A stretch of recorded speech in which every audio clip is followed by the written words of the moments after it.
Platón es uno de los filósofos más importantes del pensamiento antiguo. Platón vivió y filosofó en el siglo IV antes de Cristo, y podríamos decir que Platón empieza a filosofar escandalizado por la muerte de Sócrates, ¿sí? Él considera que con la muerte de Sócrates se ha cometido una gran injusticia, ya que, bueno, se ha condenado a muerte al hombre que él considera el más bueno. Recordemos que Platón fue discípulo de Sócrates, y estuvo al lado de Sócrates durante los 10 últimos años de la vida de Sócrates. Entonces yo les decía que su filosofía, su actividad filosófica, podríamos decir que de alguna manera comienza como respuesta a esta gran injusticia que han cometido los atenienses. En ese sentido puede pensarse la filosofía de Platón como un proyecto educativo dirigido a la polis, dirigido a la comunidad. Platón considera que hay que reformular la polis para que no se vuelva a cometer un crimen como el que se cometió con Sócrates, es decir, para que un nuevo Sócrates no sea condenado a muerte, ¿sí? Entonces, vamos a ver que la obra de Platón tiene la característica de que nos ha llegado completa. Esto después se va a ver nuevamente en un filósofo del siglo III después de Cristo que se llamó Plotino, ¿sí? La obra de Platón, decía entonces, nos ha llegado completa y tenemos de Platón aproximadamente 33 diálogos, si bien hay discusiones con respecto a esto, pero entre los dudosos y apócrifos son aproximadamente 33 diálogos. Estos diálogos de Platón se dividen en tres épocas. La primera época, que serían los diálogos de juventud,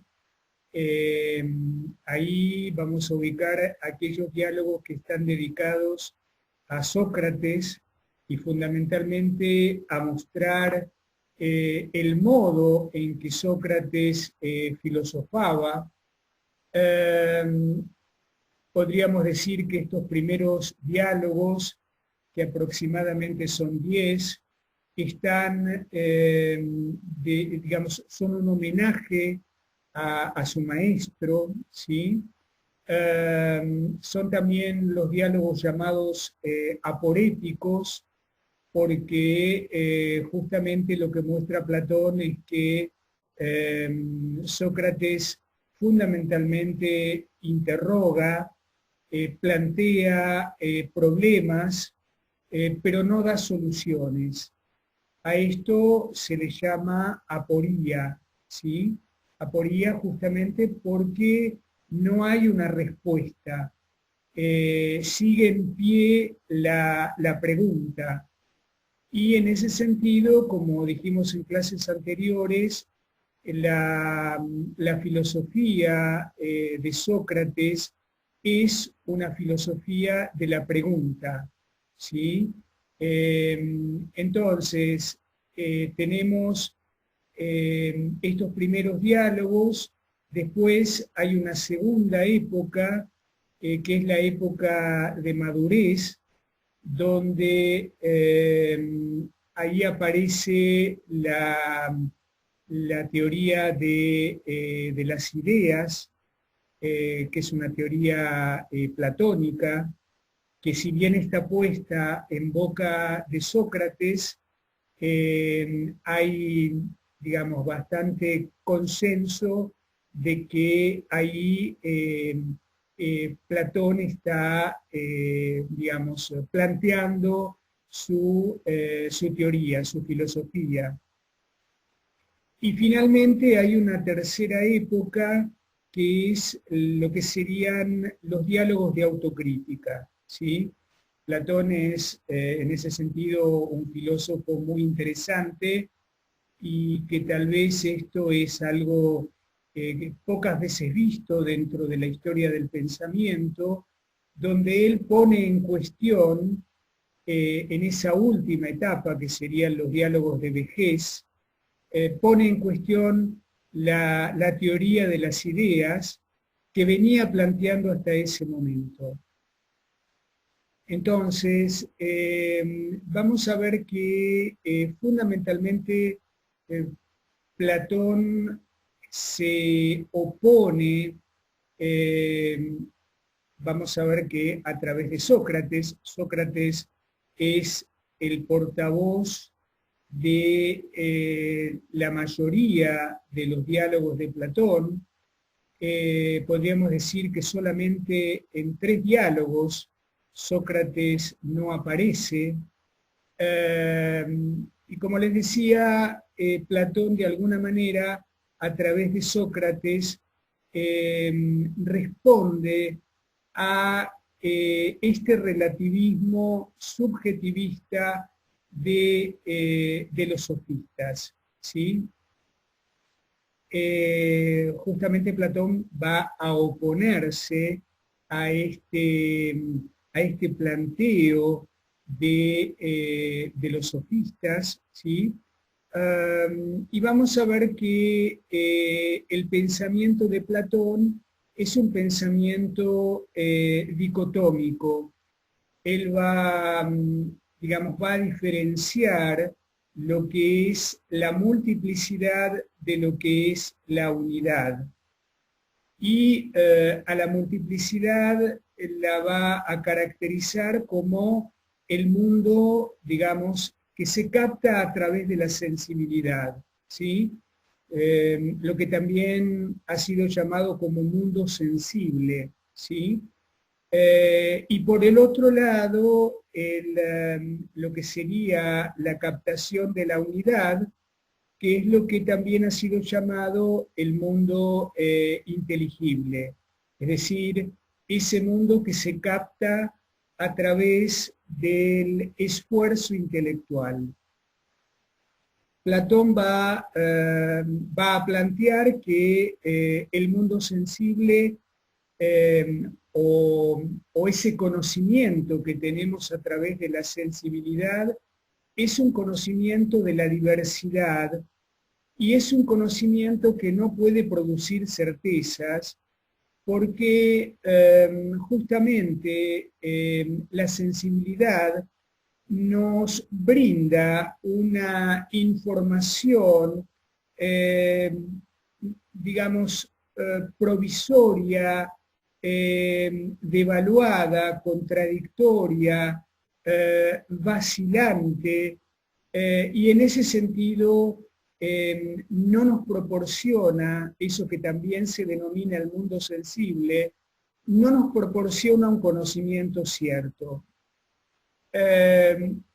Justamente en el afán de justificar esta existencia devaluada, provisoria, vacilante, contradictoria, que ofrece el mundo sensible, es decir, que ofrecen las cosas y los actos axiológicos que habitan en el mundo sensible, es en respuesta a esto, como yo les decía, en este afán de justificar ese mundo devaluado, que es el mundo sensible, es que Platón va a forjar el mundo inteligible como la sede de las formas, ¿sí?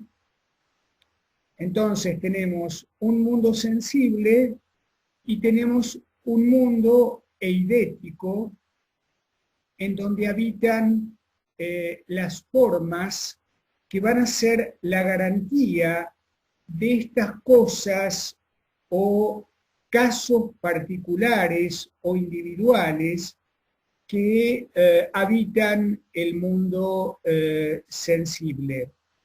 La palabra forma sería la traducción inglesa, diríamos, de lo que en términos griegos es eidos o idea. Los eidos o las ideas, traducidos como formas, traducidos también como paradigmas o modelos del mundo sensible, digo, los eidos o ideas son términos que tienen un origen visual y que remiten a aquello que se ve, es decir, remiten a la configuración o al aspecto de algo. El eidos es aquello, entonces, que tiene que ver con la vista, con aquello que se ve, pero que no se ve con los ojos del cuerpo, sino que se ve con los ojos del alma, es decir, se ve con la inteligencia o con el pensamiento como, diríamos, como aspectos del alma, ¿sí?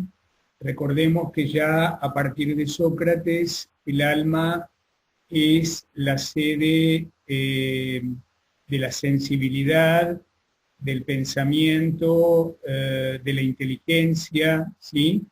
Entonces vamos a ver que los eidos son captados, diríamos,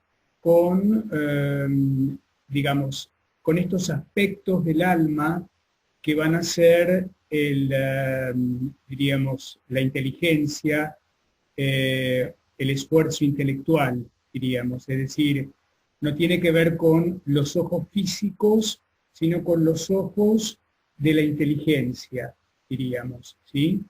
Entonces, estábamos en que eidos es un término de origen visual.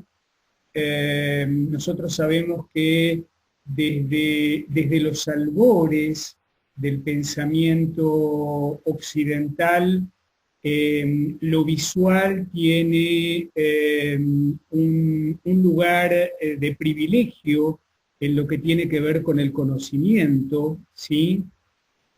El sentido de la vista.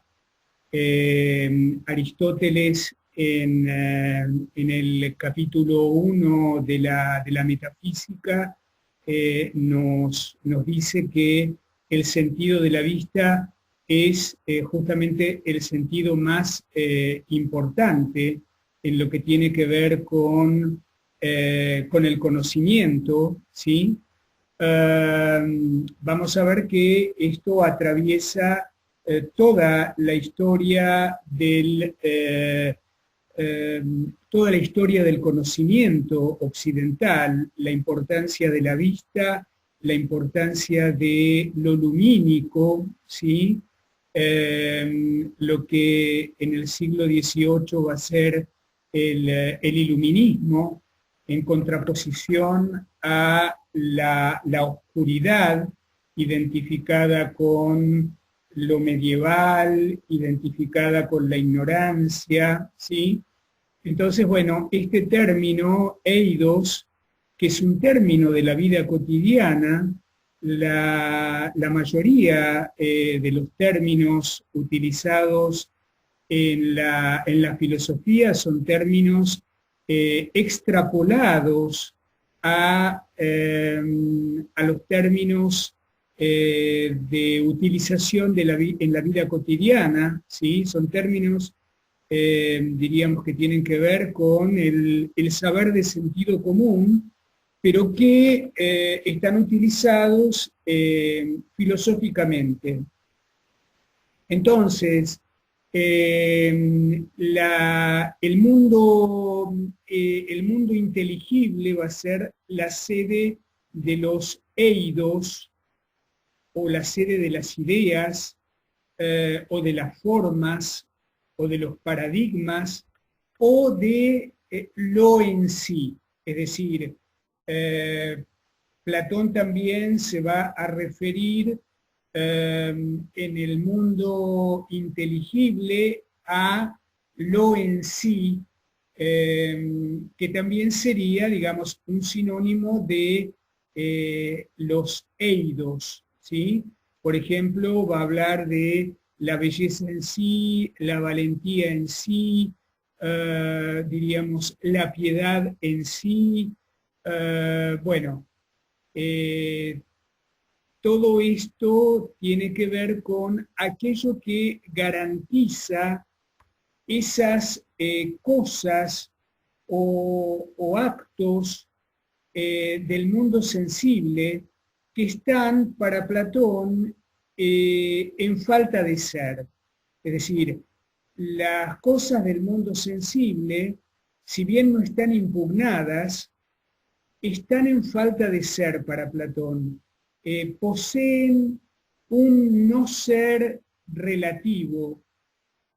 Esto, por supuesto, habría escandalizado a Parménides, ¿sí?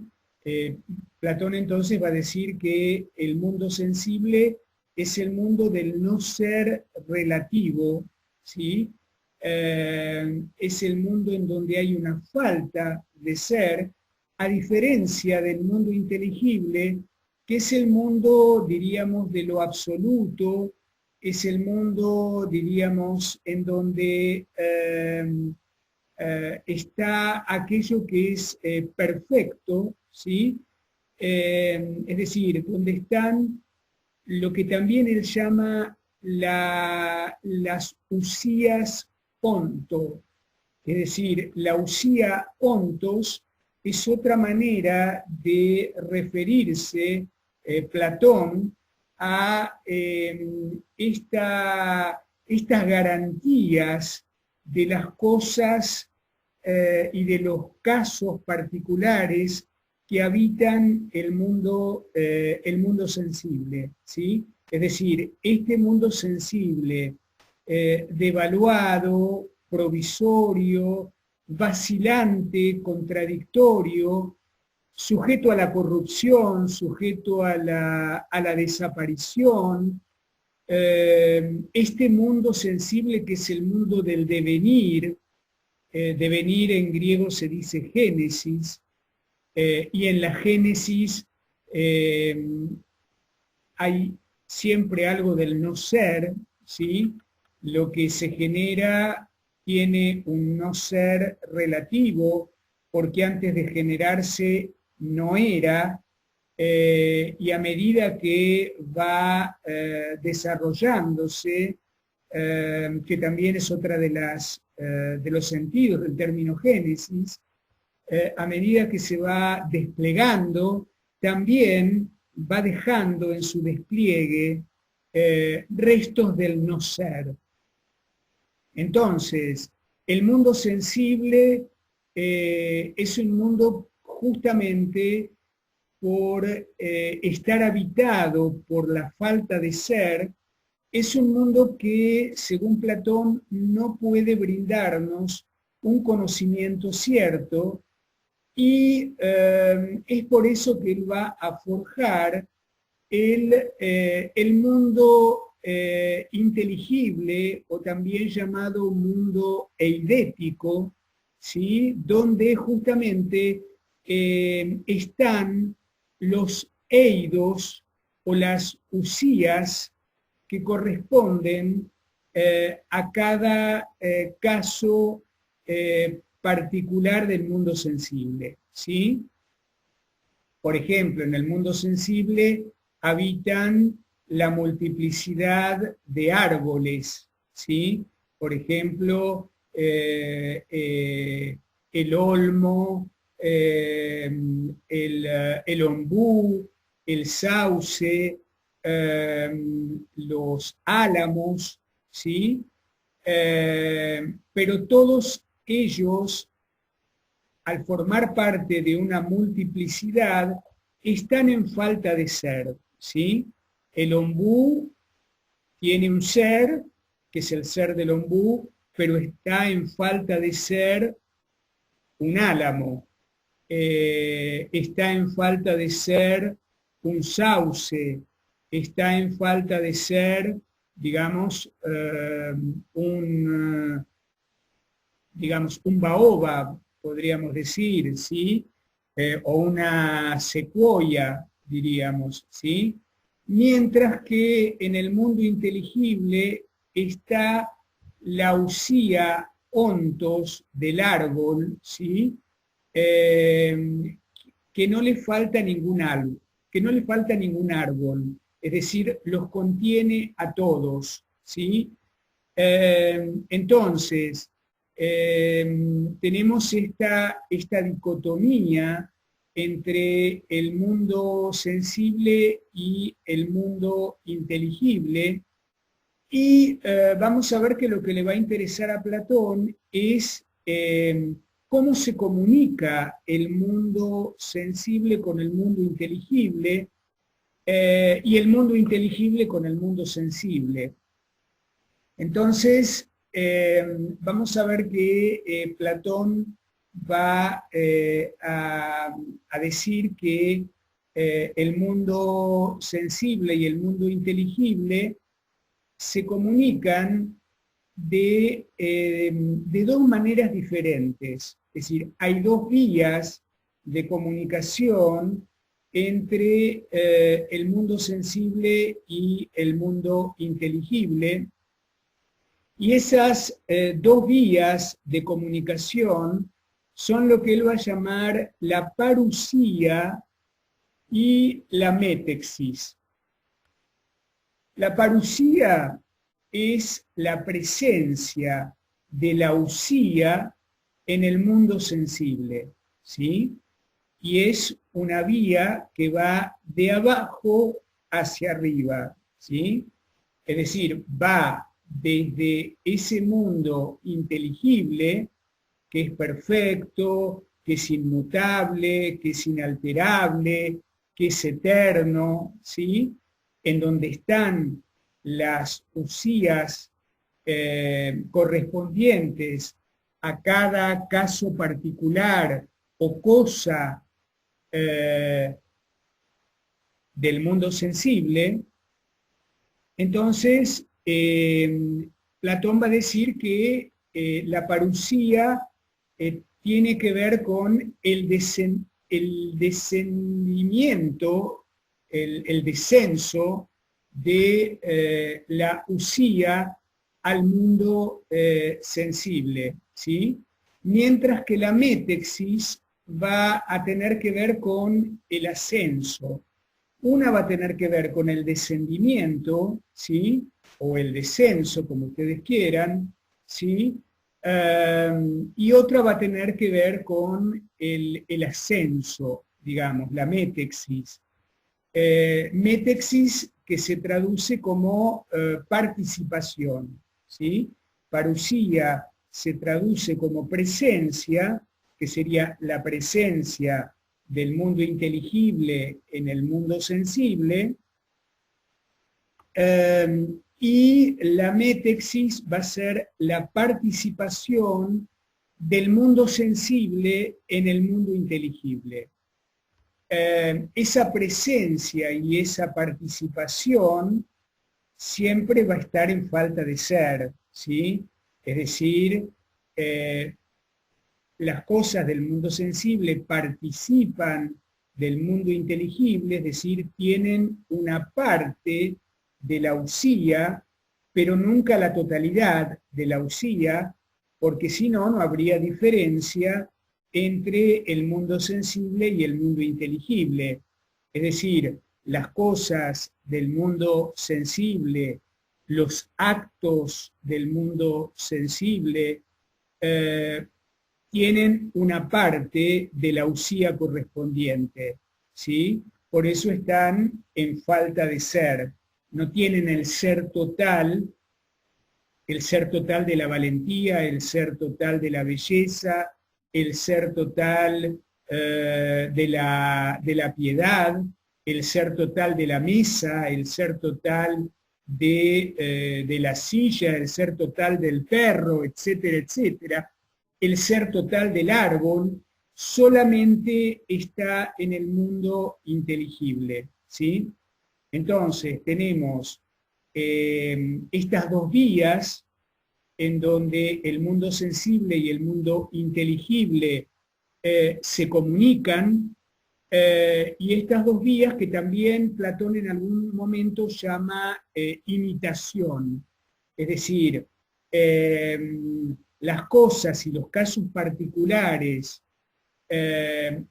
todo lo que tiene que ver con la multiplicidad característica del mundo sensible, es una imitación, una copia del mundo inteligible. Por eso también el mundo inteligible, que es el mundo de las formas, de los eidos, de lo en sí, de la usía ontos, también se llama paradigma, ¿sí? Es el mundo paradigmático, es el mundo que es la causa de las copias que habitan en el mundo sensible, ¿sí? Entonces, este mundo sensible, devaluado, vacilante, contradictorio, provisorio, sujeto a la corrupción, sujeto a la desaparición, sujeto al devenir, ¿sí? Va a tener como modelo el mundo inteligible, ¿sí? Siempre el modelo precede a la copia, ¿sí? La copia es una entidad, podríamos decir, que no tiene autonomía, no es una entidad autárquica, sino que está en relación de dependencia con las formas, ¿sí? Entonces, es esta la comunicación que se establece entre este mundo sensible, este mundo en el que habitamos, este mundo que tiene que ver con la diversidad, este mundo en el cual no encontramos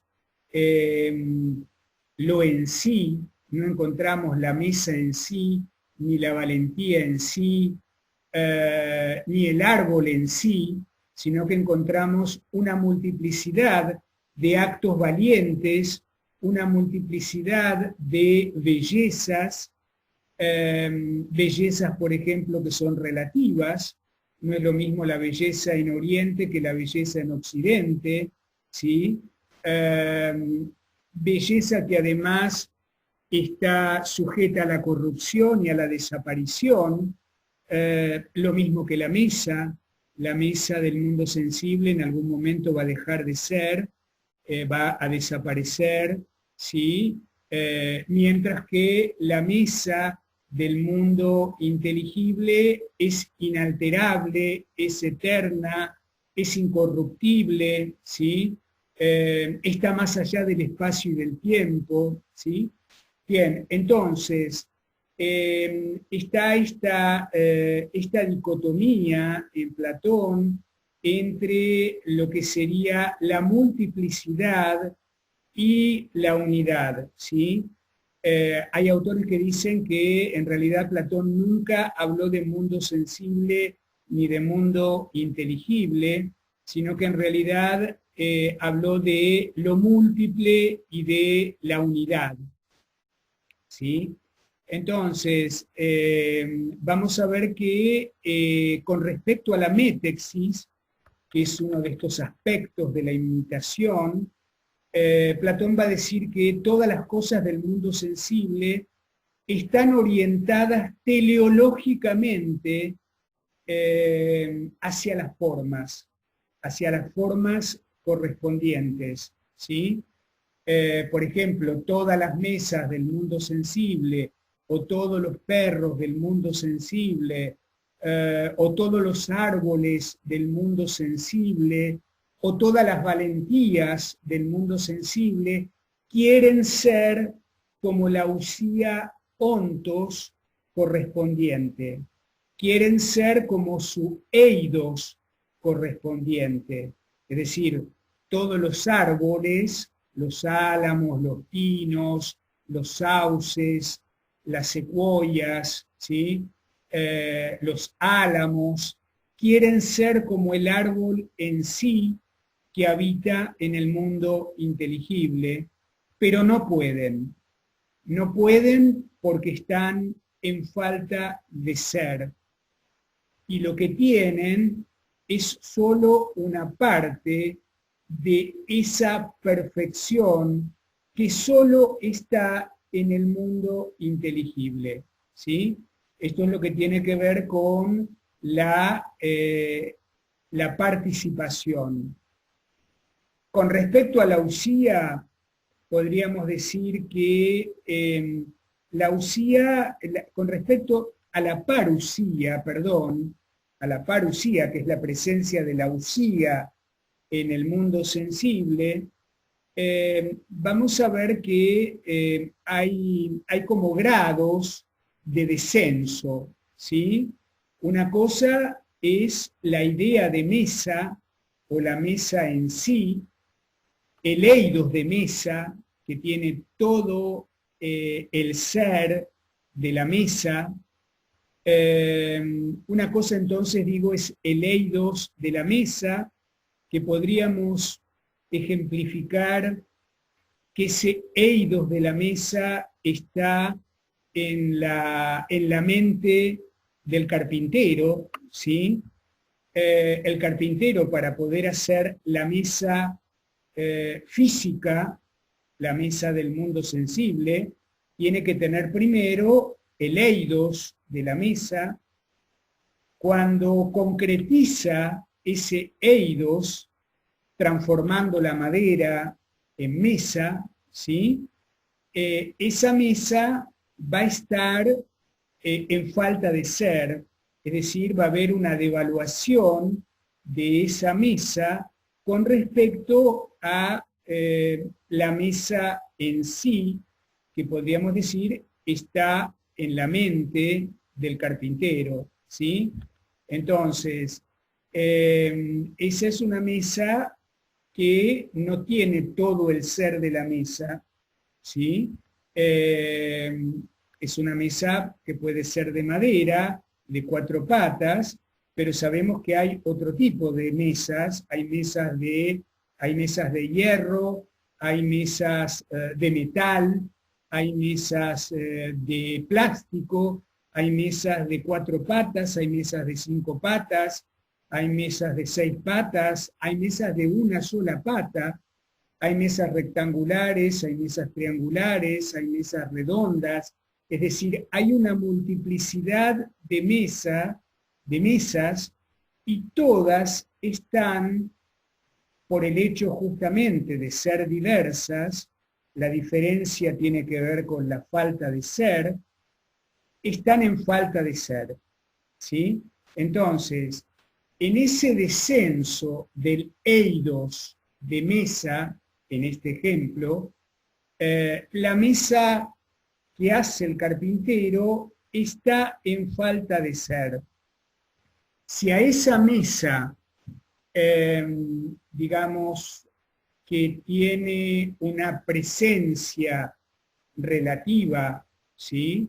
En relación a la usía correspondiente, si a esa mesa le sacamos una fotografía, esa fotografía de la mesa va a tener menos ser aún que la mesa que construyó el carpintero, ¿sí?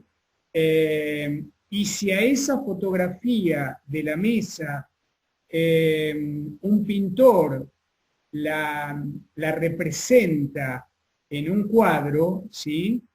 Por más hiperrealista que sea ese cuadro, esa pintura de la mesa va a tener menos ser que la fotografía de la mesa y que la mesa que materializó el carpintero a partir de leidos de mesa, ¿sí? Entonces, en esa parusía hay grados de devaluación del ser en sí de la mesa, ¿sí? En este ejemplo, bueno, podemos pensar todas las cosas, ¿sí? Es decir, las cosas del mundo sensible, entonces, están devaluadas con respecto a las usías o eidos correspondientes del mundo inteligible, ¿sí?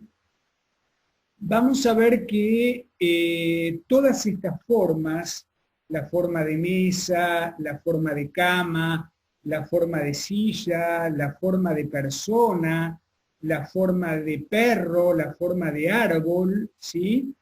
Todas estas formas son posibles porque sobre ellas existe lo que sería la forma de las formas, ¿sí?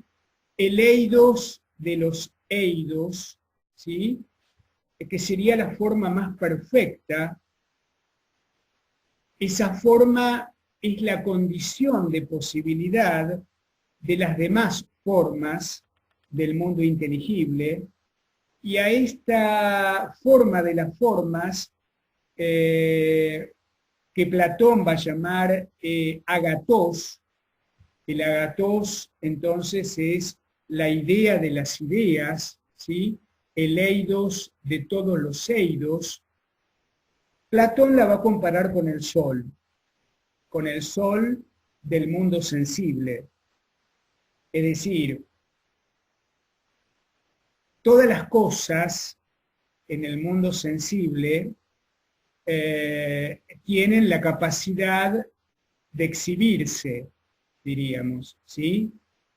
Y todos los ojos que hay en el mundo sensible tienen la capacidad de ver, ¿sí?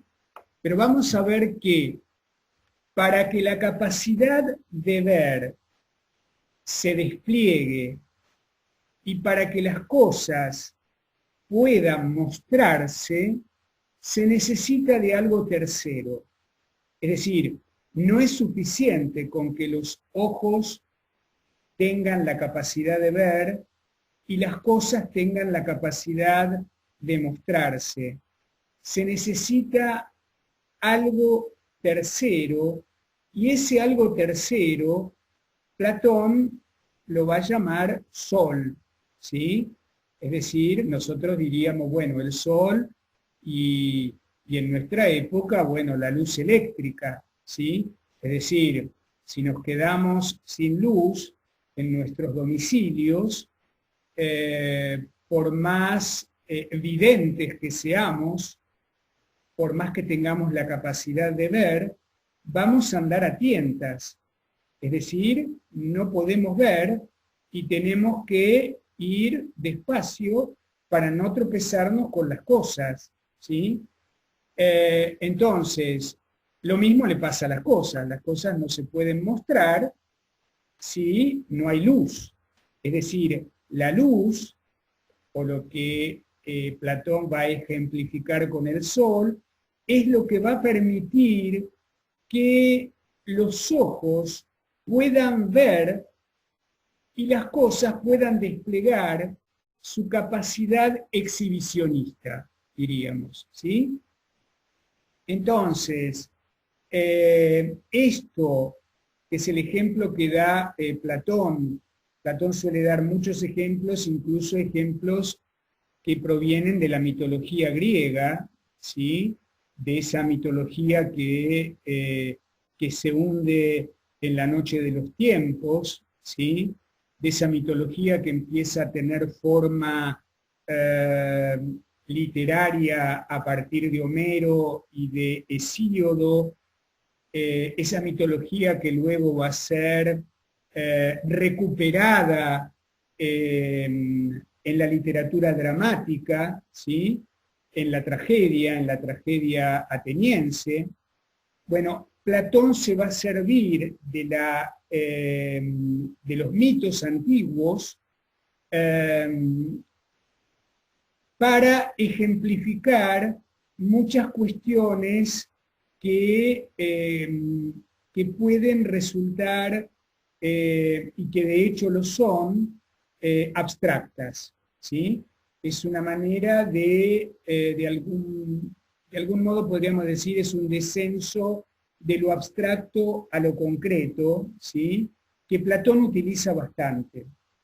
Entonces, el agathos es justamente eso que ilumina a los eidos y que le permite que desplieguen su capacidad de mostrarse, y a su vez ese agathos que permite que los eidos se muestren, va a posibilitar que los ojos del filósofo puedan ver los eidos, que son como los distintos compartimientos que avalan, que garantizan las cosas y los casos particulares del mundo sensible, ¿sí? Entonces, el agathos es lo que va a permitir ese encuentro entre los ojos del alma, ¿sí?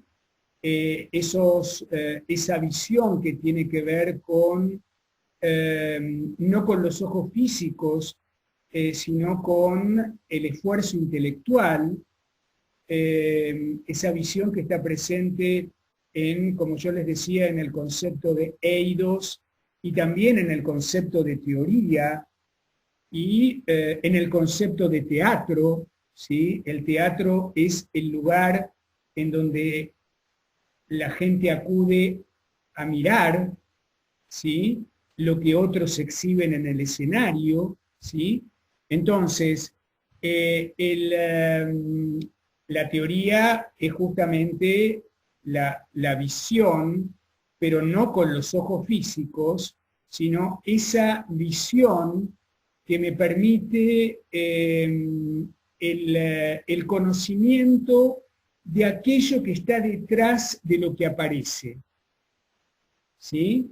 El mundo inteligible está detrás de lo que aparece y en ese sentido podríamos decir que gran parte de la tradición filosófica de Occidente es, como dicen algunos autores, genealogista, ¿sí? Genealogista porque va hacia atrás, intentando encontrar el ser de las cosas, ¿sí? Entonces, ese encuentro entre el esfuerzo intelectual del filósofo, Platón dice que es el filósofo el único que es capaz de ver en el universo del ser, en el universo inteligible, los distintos eidos que son la garantía del mundo sensible, ¿sí? Entonces, el filósofo es el único capaz de ver y las cosas son capaces de mostrarse porque existe esta forma, que es la forma de las formas, que Platón va a denominar agathos, ¿sí? Entonces, vamos a finalizar por hoy diciendo que, o tratando de responder cómo se conocen estas formas, ¿sí? Vimos que tienen que ver con el esfuerzo intelectual y el encuentro de ese esfuerzo intelectual con los eidos. Y ese encuentro tiene como condición de posibilidad la existencia del agatos. Con respecto a la pregunta acerca de cómo se conocen los eidos, vamos a ver que tenemos dos respuestas en Platón.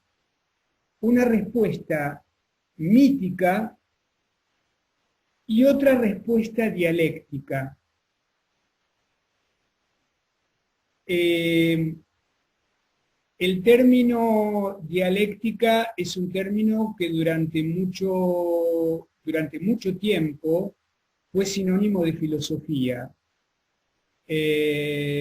Dialéctica tiene que ver con el arte del diálogo, ¿sí?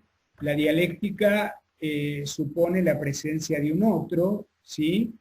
Con quien se entra en una relación dialógica, ¿sí? Es decir, hay dos logoi o más que plantean un determinado problema. Ustedes saben que toda la obra de Platón, que además es un eximio escritor, Platón es un filósofo artista, toda la obra de Platón tiene forma dramática, ¿sí? Es decir, tiene una forma, podríamos decir, teatral, en donde hay diálogos, ¿sí? Platón era alguien que criticaba la escritura. Platón decía que lo que está escrito está de alguna manera muerto, ¿sí? Tiene algo de lo definitivo. Platón aborrece la escritura y uno podría decir, ¿cómo es posible esto en alguien que escribió 33 diálogos?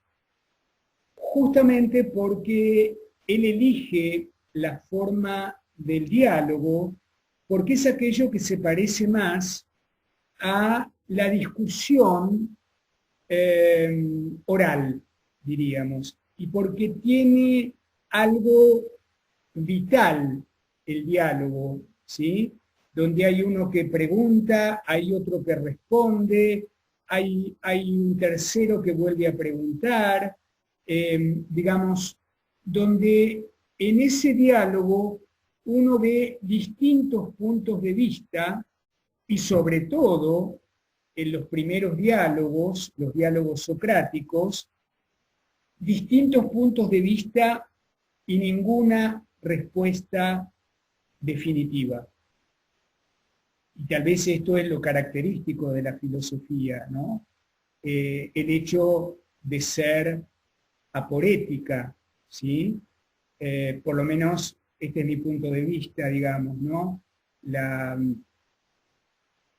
Lo que más define a la filosofía es la falta de respuestas, ¿sí? Es esa falta de respuestas que moviliza el deseo de saber, saber nunca o casi nunca alcanzado, ¿sí? Entonces, la vía dialéctica, yo les decía, es una de las vías en que Platón va a responder a esta cuestión de cómo se conocen los eidos, y que va a estar íntimamente ligado con eso que veíamos en Sócrates de la mayéutica, ¿sí? De dar a luz, ¿sí? Es decir, eh, de ser capaz de recibir algo que está en el otro, ¿sí? Que ya está en la mente, diríamos, y que no hay que llenarlo, llenar una cabeza con conocimientos, sino que de alguna manera la concepción platónica del conocimiento es justamente que el conocimiento está y que hay que poder darlo a luz, siempre con la ayuda de alguien, ¿sí? Eh, entonces, la respuesta mítica de Platón es justamente lo que va a tener que ver con el mito de la reminiscencia, ¿sí? Eh, Platón va a decir que los eidos, que tienen la característica de ser eternos, conviven durante un tiempo con las almas, es decir, el cuerpo cuando muere, el alma sale, digamos, por la boca, ¿sí? Y va a un lugar en donde convive durante un tiempo con los eidos y conoce esos eidos.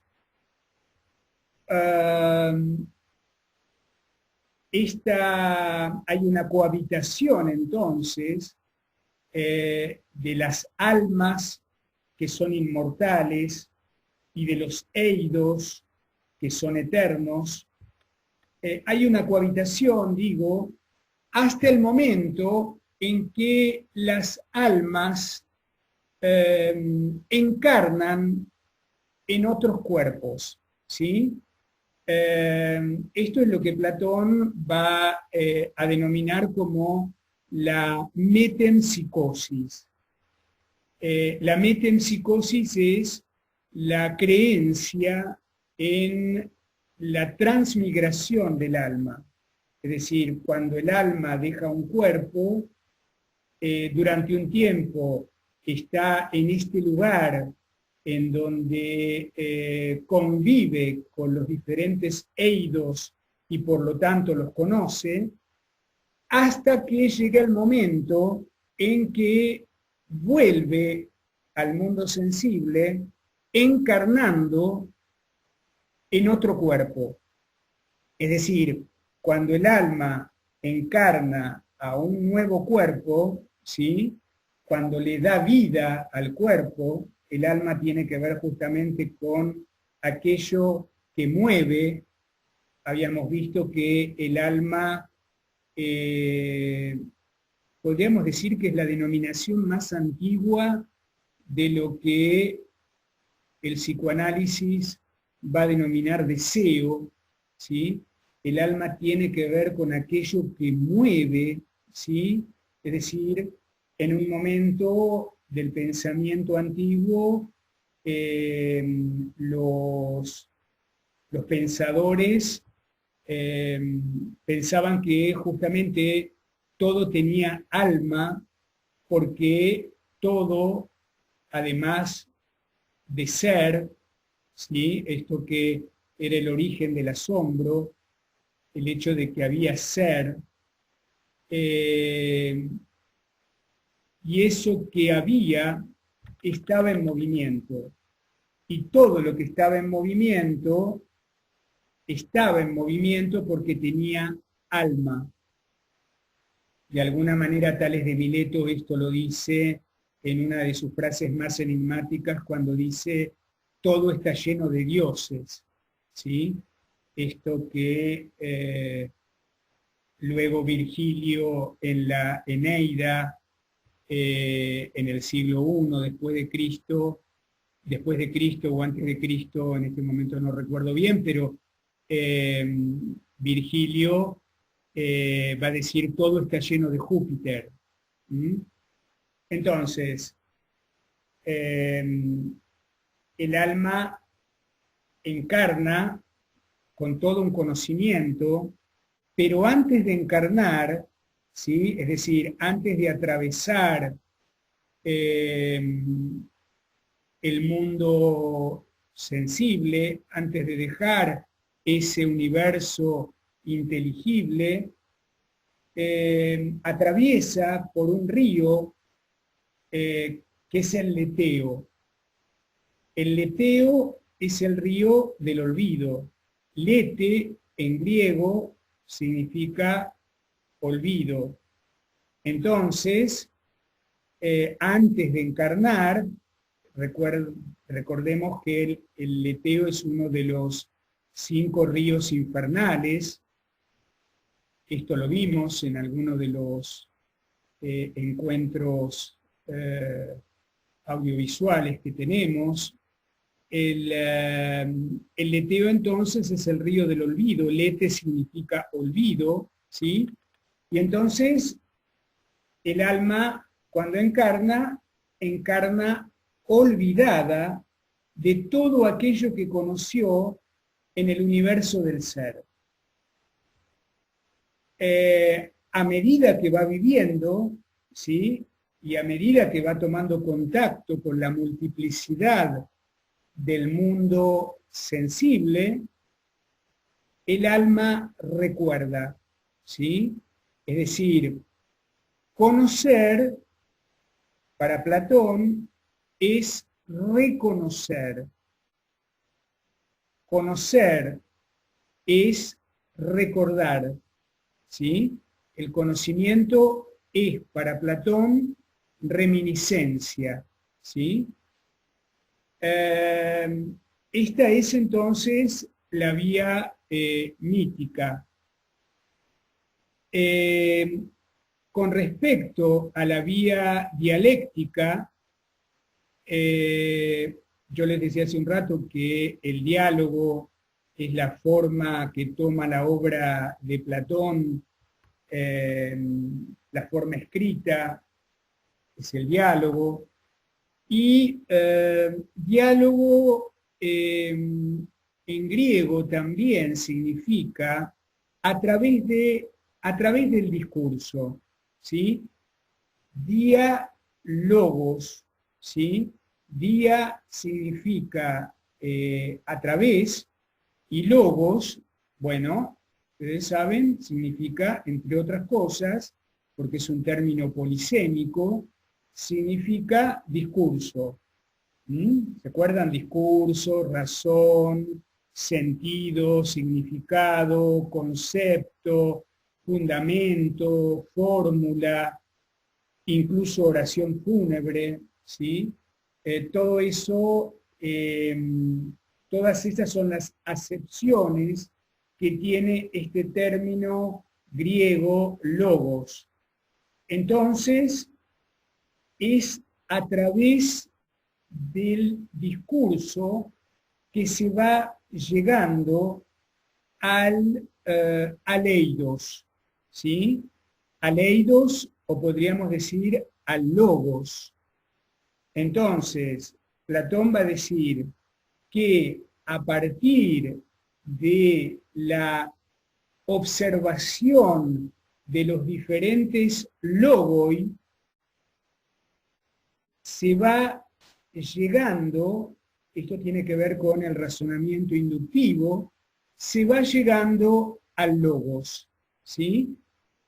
A ver, de ese diálogo en donde se habla, por ejemplo, invento, del álamo, del sauce, del ombú, de los pinos, ¿sí?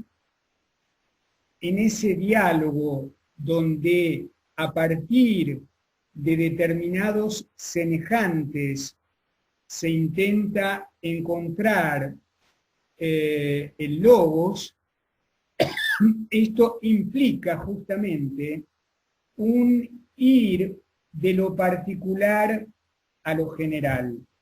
Es decir, en el ejemplo que doy, es ir de los diferentes logoi hasta alcanzar el logos.